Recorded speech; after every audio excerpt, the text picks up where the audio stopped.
Hi there, everybody. Here I am again, in partial voice. In partial voice. The years go on, the voice goes. I'm no longer singing popular songs to the delight of the millions. I've given it up, taken on something else, sort of anti-Bible pounding. I promised I'd say a word or two about the odious son of an odious father. I refer to Franklin Graham, the son of Billie Graham. The Reverend Franklin.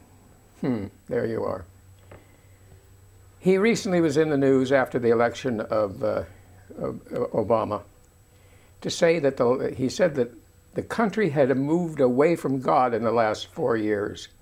Notice it, not 10 years ago or 2 or 20. No, the last 4, meaning the election of Obama meant we were moving away from God. How clever of him. He says it was the greatest change since the Civil War.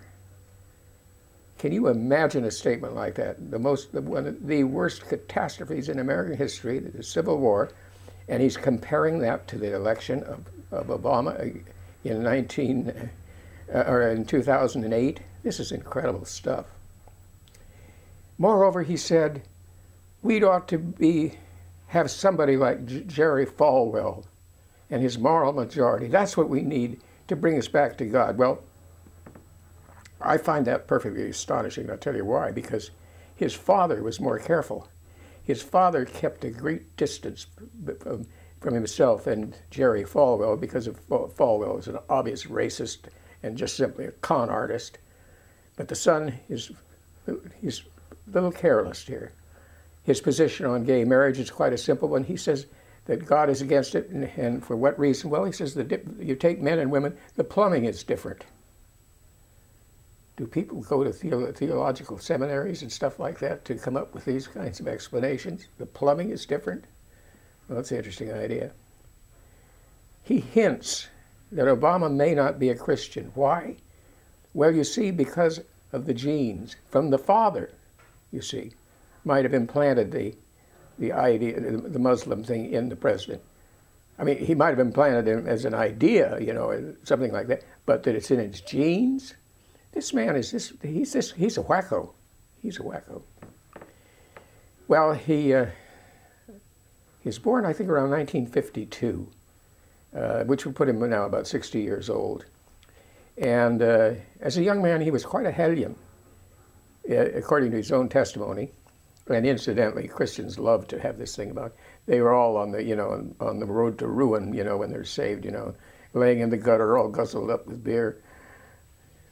Pretzels in my whiskers, I knew my end was near, that kind of stuff. Along came the glorious army and saved me from the hearse. Put a nickel on the drum just to save some dirty bum. That kind of business. He tries that on us. But there was something too. He was kicked out of a preparatory school because he kept a girl and himself out beyond a curfew. Well, at least you could say he had a girl with him. At least he wasn't queer. Anyway, one of his hellion things was he was in a dormitory at the school, and apparently what he did was he stopped up all the plumbing and flooded this 4th floor until it was just, the entire building was awash. What the outcome was financially, I don't know. The old man's got plenty of money. Anyway, that's the kind of life he was. He was well acquainted with alcohol and the rest of it. But then in 1972, that would be 20 years old, he's in Jerusalem. What he's doing there, I don't know. Maybe his dad took him there, whatever. But he found Jesus. Oh, Jerusalem. Oh, boy. Oh, boy. Jerusalem.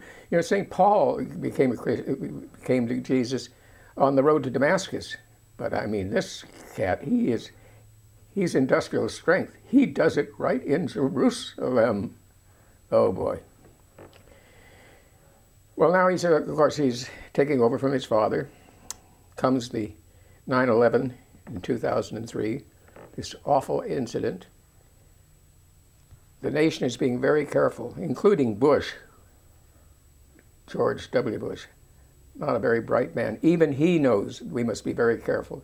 He only made one slip up, Bush. He did refer to a crusade, and he quickly buried that idea, because that's something you don't want to talk to Islam. and use the word crusade. You simply don't. So the nation was being careful to recognize that Islam was larger than just a few fanatics that had done this awful thing. And so it became very important for us to save what friends we had in Islam, which were many, but not the Reverend Franklin Graham. Oh no, he immediately pronounced that Islam was an evil, murderous kind of religion, forgetting, of course, the Christian marches against Islam during the Crusades and the carnage that was involved there. That I don't know whether Franklin had ever heard of such a thing. Anyway, this was his introduction, was as an incendiary, where everybody was trying to be careful. Here's a guy that would do anything for publicity's sake. What was his attitude in this last election here? Well, before the primaries, his principal candidate that he was advancing, Franklin, Donald Trump. That pimp. I mean, come on. It just who would? This is a Christian minister we're talking about. He's supposed to be guiding us in morally. Donald Trump. Please. That's pathetic. Well, of course, that didn't quite pan out, as you know. Trump never got off the ground, but there were others. There was Rick Santorum, whom Franklin tells us is a Christian. But of course he's also a Catholic, so that couldn't quite cut it for. So there must be others. And finally, it comes down to Romney. And, well, for years on end, the Billie Graham organization had, on their website, had been saying that the Mormonism was barely Christian, and it was a cult. So they removed that from the website, and in effect, Franklin Graham endorsed Romney. So now here he is. He's kind of out of gas, like the old man. People aren't paying much attention to him. I don't think he's got any political pull whatsoever. I don't think anybody's going to be inviting him to the White House, as they did his father. He can enjoy, of course, some privileges. He is, after all, he has now taken his father's place in the Billie Graham Ministries and the so-called Samaritan's Purse, which is a social and charitable thing very similar to the Catholic charities, with the exception that Catholic Charities really does do stuff, whereas the Samaritan thing is mostly a matter of Bibles and that kind of stuff. You have to qualify to get that kind of aid. As a result of his being head of these things, he gets hundreds of thousands of dollars for being head of the ministry and the Samaritan's Purse, to the extent that the total of his income from salaries, mind you, from salaries is $1.2 million a year. Poor Christians. Oh my gracious. So pathetic.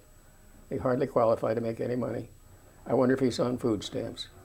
But, you know, another thing that they can do, you know, he obviously gets income from investments and so forth. He has the potential of inheriting a fortune from his father. And there's also something that the public isn't too aware of, but I am, and I hate the idea. It's known as the parsonage exemption. Where a minister lives is tax-free.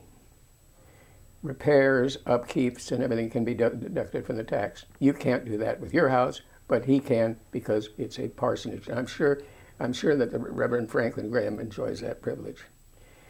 When reporters asked Franklin about this money he was earning, which is quite considerable, he was very embarrassed and said, you know, he says, it is a great deal of money. He says, well, I'm really embarrassed by it. And this kind of pleading reminds me of one of my favorite comics, W.C. Fields.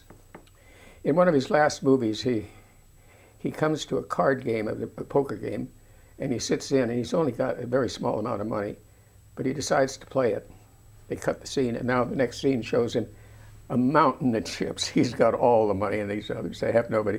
And he pronounces, he says, gentlemen, my good fortune embarrasses me.